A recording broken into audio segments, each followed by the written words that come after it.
मैं विक्रम आज आपको एक ऐसी कहानी बताने जा रहा हूँ जो मुझे आज भी रात के अंधेरे में सिहरन देती है।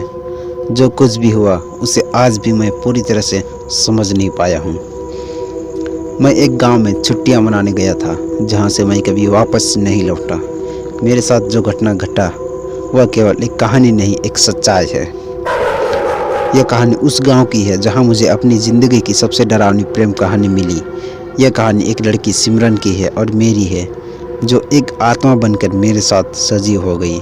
यह वह कहानी है जो हम दोनों के बीच एक अदृश्य दीवार के पार स्थित थी, प्यार, डर और मौत के बीच। गांव में कदम रखते ही मुझे कुछ अजीब सा महसूस हुआ। यहाँ की हवा में एक भारीपन था जो मुझे असहज कर देता था। गांव के लोग बहुत ही चुप और शांति थे। गांव में कदम रखते ही मुझे कुछ अजीब सा एहसास हुआ। यहाँ की हवा में एक भारीपन था जो मुझे असहज कर देता था। गांव के लोग बहुत ही चुप और शांत रहते थे, जैसे वे कुछ छुपा रहे हो। मेरे पूछने पर उन्होंने एक पुरानी हवेली के बारे में बताया। कहते थे कि उस हवेली में एक लड़की की आत्मा बसी हुई थी जो अपनी मौत के बाद किसी को भी उस हवेली में जाने नहीं देती। लेकिन मुझे डर से ज़्यादा आकर्षण हुआ। मुझे ऐसा लग रहा था जैसा कोई ताकत मुझे उस हवेली की ओर खींच रही है। फिर एक दिन मुझे सिमरन मिली। वह बहुत ही सुंदर थी। उसकी आंखों में कुछ ऐसा था जो मुझे समझ में नहीं आया। वह हमेशा गुमसुम रहती थी। उसके चेहरे पर एक ऐसा दर्द था जिसे शब्दों से बयां करना बेहद मुश्किल है। हम जल्दी ही अच्छे दोस्त बन गए। वह मुझे हवेली की बातें सुनाती, लेकिन कभी पूरा नहीं बताती। वह हर वक्त कहती, विक्रम, मुझे लगता है तुम मेरे बारे में कुछ नहीं जानते। तुम भी उस आत्मा से मिलोगे जो मेरी तरह है। एक दिन सिमरन ने मुझे हवेली में रात बिताने का प्रस्ताव दिया। मैंने सोचा कि यह मेरे लिए रोमांचक अनुभव होगा। मैंने तुरंत हाँ कर दिया। मुझे क्या पता था कि वह रात मेरी ज़िंदगी का सबसे डरावना पल होने वाला है। हवेली पहुंचने के बाद सब कुछ अजीब था। हवेली का वातावरण बिल्कुल सूना और अंधेरा था। खिड़कियां टूटी हुई थी और दीवारों से पुरानी सी आवाज़ें आ रही थी। सिमरन मुझे हवेली के एक कोने में ले गई जहां एक पुराना कमरा था। यहां से मुझे पहली बार एहसास हुआ कि कुछ तो गड़बड़ है। सिमरन ने मुझसे कहा, यह वह जगह है जहां मैं खोई थी। यह वही जगह है जहां मेरी आत्मा फंसी हुई है। मैंने इसे मजाक समझा और हंसी में टाल दिया, लेकिन उसका चेहरा गंभीर था। उसकी आंखों में गहरा डर था, जैसे वह मुझे कुछ बताने वाली हो, लेकिन कुछ उसे रोक रही थी। तभी हवेली में एक अजीब सी चुप्पी छा गई। अचानक कमरे की दीवारों से चिड़चिड़ाने आवाज़ें आने लगीं। सिमरन ने मेरे हाथों को जोर से पकड़ा और कहा, तुम नहीं जानते हो विक्रम कि क्या होने वाला है तुम्हारे साथ, तो तुम्हारी आत्मा भी यहीं फंसी रह जाएगी। मैं घबराया, लेकिन उसने कहा, डरो मत, मैं तुम्हें कभी अकेला नहीं छोड़ सकती। फिर उसकी आंखों में कुछ बदलने लगा। उसका चेहरा बहुत भयानक होने लगा। वह मुझसे थोड़ी दूर खड़ी हो गई। मैंने पूछा, क्या हो रहा है सिमरन? और उसी पल सिमरन ने अपना चेहरा दिखाया और मैंने कहा और देखा, उसका चेहरा एक शरीर से अलग हो रहा था। तुम मेरी आत्मा से बच नहीं पाओगे। सिमरन की आवाज़ बदल गई और वह मुझे तेज़ी से मेरी तरफ देखने लगी। वह अब किसी और रूप में बदल चुकी थी। सिमरन के बाद मुझे एहसास हुआ कि हवेली में कुछ अजीब था। उसकी आत्मा मुझे घेरे जा रही थी और हर पल मुझे लग रहा था कि कहीं आसपास कुछ तो गड़बड़ हो रहा है। वह मुझे समझाती और कहती, तुम मेरे साथ रहोगे विक्रम, तुम कभी मेरी तरह अकेले नहीं रह पाओगे। उस रात हवेली में ऐसी घटनाएं घटने लगी जिन्हें मैं कभी समझ नहीं सकता। मैंने कई बार कोशिश की कि हवेली के बाहर जाऊं, लेकिन जैसे ही मैं बाहर जाता मुझे वापस उसी जगह पर लाकर खड़ा कर दिया जाता। मैं जैसे जैसे आत्मा की ओर भागता, आत्मा मेरे पास आकर खड़ी हो जाती। वह मुझसे और करीब हो जा रही थी। मैंने सिमरन से पूछा, तुम मुझसे क्या चाहती हो? उसने कहा, मैं तुमसे प्यार करती थी विक्रम, और अब तुम मेरी आत्मा का हिस्सा बनोगे। तुम मेरा साथ कभी नहीं छोड़ सकते। इसी दौरान सिमरन की आत्मा और मुझे एक गहरी कनेक्शन महसूस होने लगी। उसके डर का प्यार का सम्मिलन मेरे दिल में गहरी छाप छोड़ गया। अब मुझे समझ में आ गया कि वह मुझे अपने पास खींच रही थी और मैं अब उसका हिस्सा बन चुका था। रात के अंधेरे में सिमरन का चेहरा और उसकी आत्मा मुझे हर जगह दिखाई देती थी। वह मेरी हर घड़ी की शामिल थी। फिर एक दिन हवेली में अचानक एक भयंकर तूफान आया। सब कुछ अंधेरे में डूब गया। सिमरन की चीखें तेजी हो गई और मैंने उसे अपने पास खड़ा पाया।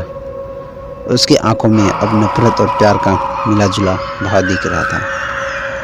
वह मुझसे कहने लगी, तुम मेरी आत्मा हो गए हो विक्रम, तुम मुझे कभी छोड़ नहीं सकते। अब वो हमेशा हम दोनों एक साथ रहेंगे। ये कहते हुए उसने मेरे हाथों को कसकर पकड़ा और हवेली के अंदर में हम दोनों खो गए। वह रात हवेली में जो कुछ हुआ वो मुझे कभी भूल नहीं सकता। मैंने सिमरन के साथ बिताए हर पल को महसूस किया जैसे उसकी आत्मा मुझसे जुड़ गई हो। हवेली के अंधेरे कोने में मेरे लिए अजनबी नहीं हो रहे थे। अब हर आवाज़, हर हलचल, हर साया मुझे उसकी उपस्थिति का एहसास दिलाता। लेकिन फिर भी कुछ ना कुछ जो हो रहा था वह कहीं ना कहीं गड़बड़ तो हो रहा था। सिमरन की आत्मा मुझसे जुड़ी हुई थी और जब भी मैं अकेला होता उसकी आवाज़ें मेरे कानों पर गूंजने लगती। तुम मेरे साथ हो विक्रम, हम कभी अलग नहीं हो सकते। उसका गहरा और प्यारा स्वर हमेशा मुझे परेशान करता और मैं कभी यह समझ नहीं पाया कि ये वास्तव में मुझसे क्या कहना चाहती थी। मुझे कभी यह महसूस नहीं हुआ कि एक भूतिया प्रेमिका के साथ जुड़ा हुआ हूँ। उसे महसूस करने के बाद उसके प्यार का एहसास भी कुछ अजीब सा था। वह हमेशा मेरे पास थी पर फिर भी कुछ छिपा हुआ था। मुझे यह महसूस हुआ कि जो कुछ हुआ वह मेरी सामान्य समझ से बाहर था। एक दिन हवेली के अंदर एक कमरा में मुझे एक पुराना खत मिला जो दीवारों के पीछे दबा हुआ था। उसे निकालते ही मुझे उसमें लिखा हुआ मिला, अगर तुम इस हवेली में आ चुके हो तो तुम भी हमारी तरह बन जाओगे।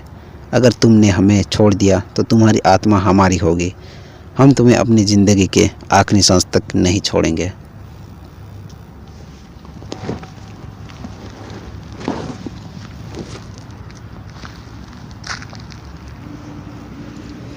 यह खत मेरे दिल में डर और घबराहट का मिश्रण पैदा कर दिया। सिमरन की आत्मा अब मेरी आत्मा का हिस्सा बन चुकी थी। अब वह मुझे कभी छोड़ने वाली नहीं थी। लेकिन इस पत्र ने मुझे यह सोचने पर मजबूर कर दिया कि क्या मैं उसी की तरह एक आत्मा बन जाऊंगा। समय के साथ साथ हवेली की हालत और ख़राब होती जा रही थी। दीवारें अब दरकने लगी और खिड़कियां पूरी तरह से टूट चुकी थी। लेकिन सिमरन की उस उपस्थिति में कोई कमी नहीं आई। हर रात हवेली में एक अजीब सी शांति छाई रहती, जैसे कुछ होने वाला हो। फिर एक दिन सिमरन ने मुझसे कहा, विक्रम, तुम्हें मेरे साथ एक और कदम बढ़ाना होगा। वो मुझे हवेली के सबसे अंधेरे हिस्से में ले गई, जहाँ जाने की हिम्मत कोई भी नहीं कर सकता था। यह वही जगह है जहाँ मेरा अंत हुआ था, उसने कहा। यह वह जगह जहाँ हम दोनों का संबंध पूरी तरह से जुड़ा था। हम उस कमरा में पहुँचे जो पूरी तरह से सड़ा हुआ था और अंधेरे में भरा हुआ था। हवा में एक गहरी ठंडक थी और वातावरण में एक अजीब सा घड़घड़ाहट। तभी सिमरन ने मुझसे कहा, तुम मेरे साथ रहोगे विक्रम, अब हमारी आत्माएं एक हो चुकी है। मैंने उस समय सिमरन से पूछा, क्या हम कभी इंसान की तरह जी सकते हैं? क्या हमारी आत्माएं एक साथ शांति से रह सकती है? उसने मेरी आंखों में जोर से देखा और मुझे गहरे प्यार और दर्द का मिश्रण हुआ। उसने कहा, हम कभी इंसान की तरह नहीं जी सकते विक्रम। हमारा प्यार अब इस दुनिया में परे है। हम एक दूसरे के लिए बने हैं, लेकिन इसका मतलब यह नहीं कि हमें शांति मिलेगी। हमारी आत्माएं कभी भी अजनबी नहीं रहेगी, लेकिन हम कभी सुकून से नहीं जी पाएंगे। हवेली में हर दिन और रात एक नए डर का एहसास होने लगा। लेकिन कुछ तो खास था जो मुझे सिमरन से और भी ज़्यादा खींच रहा था। उसकी आत्मा मुझसे जुड़ी हुई थी। मैं महसूस कर पा रहा था कि मैं उसकी दुनिया का एक हिस्सा बन चुका था। फिर एक रात हवेली में अचानक एक तेज सा तूफान आया। कमरे की खिड़कियां झपकने लगी, दीवारों से अजीब आवाज़ें आने लगी। हवेली में हलचल उत्पन्न हुआ। अचानक मुझे मालूम पड़ता है कि यह तूफान केवल हवेली नहीं बल्कि हमारी आत्माओं का तूफान था। वह तूफान सिमरन की आत्मा के क्रोध और दर्द का प्रतीक था। सिमरन ने मुझसे कहा, विक्रम, अब हम कभी अलग नहीं हो सकते। तुम हमेशा मेरे साथ रहोगे और हम कभी इस दुनिया में शांति से नहीं रह पाएंगे। उसकी आवाज़ में अब एक गहरी वेदना थी, जैसे वह अस्तित्व को लेकर संघर्ष कर रही हो। उसने मेरे हाथों को कसकर पकड़ा और कहा, यह आखिरी बार है विक्रम। हम दोनों मिलकर इस हवेली को छोड़ने का रास्ता नहीं पा सकते। हम दोनों की आत्माएं अब एक हो चुकी है और हम इस दुनिया से परे हैं। एक जगह पहुंचेंगे जहां हम हमेशा एक दूसरे के साथ रहेंगे।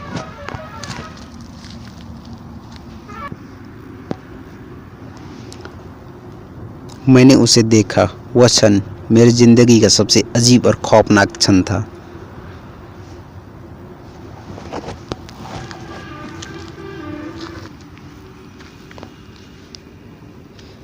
मैंने उसे देखा।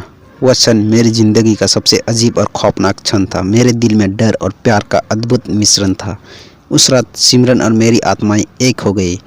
हवेली के अंधेरे में हम दोनों एक दूसरे के पास थे, लेकिन अब यह हमारी असल दुनिया नहीं थी। कुछ दिनों बाद हवेली में अजीब घटनाएं घटने लगी। हर रात मैं सिमरन के साथ उसकी दुनिया और गहरे डूबते चला गया। अब वह मुझे अकेला नहीं छोड़ती थी और मुझे उसकी आत्मा के साथ एक अजीब सी कनेक्शन महसूस होने लगी। मुझे उसकी उपस्थिति में अब एक अस्थायी बेचैनी थी, जैसे कि मैं वह दोनों एक दूसरे के लिए अलग नहीं हो सकते, लेकिन साथ रहने पर भी कुछ नहीं था। हम दोनों हवेली के अंधेरे हिस्से में घूमते रहते थे और सिमरन मुझसे हमेशा बताती रहती कि हवेली में और भी कई आत्माएं हैं जो हमें निगलने का इंतज़ार कर रही है। यह हवेली सिर्फ मेरी नहीं है, वह कहती थी, यह उन सभी की है जो यहाँ मरे हैं। रातों में हवेली के दूसरे हिस्सों से भूतियाँ आवाज़ें आती थी। कभी कभी मैं उस आवाज़ों का पीछा करता, लेकिन जब भी उस दिशा में बढ़ता सिमरन मुझे रोक देती और कहती, विक्रम, कुछ आत्माएं यहाँ बुरी हैं, वे हमें नुकसान पहुँचाने आ सकती हैं। फिर एक दिन मुझे हवेली की तहखाने की एक रहस्यमयी दरवाज़ा मिला। यह दरवाज़ा बिल्कुल अलग था और उसकी लकड़ी पूरी तरह से सड़ी हुई थी। सिमरन ने मुझे चेतावनी दी, यह दरवाज़ा कभी मत खोलना विक्रम, वह जगह बहुत खतरनाक है। लेकिन मेरी जिज्ञासा और डर के बीच एक अद्भुत संघर्ष था। मैंने तय किया कि मुझे उस दरवाजे के पीछे का रहस्य जानना होगा। एक रात जब सिमरन सो रही थी, मैंने चुपके से उस दरवाजे को खोला। जैसे ही मैं दरवाजे खोला, एक ज़बरदस्त गंध और अंधेरा बाहर निकला। मैंने धीरे धीरे कदम बढ़ाए, तहखाने के अंदर दाखिल किया। अंदर का दृश्य इतना भयावह था कि बाकी की कहानी आप लोग नेक्स्ट वीडियो में देखने के लिए चैनल को सब्सक्राइब करना ना भूलें।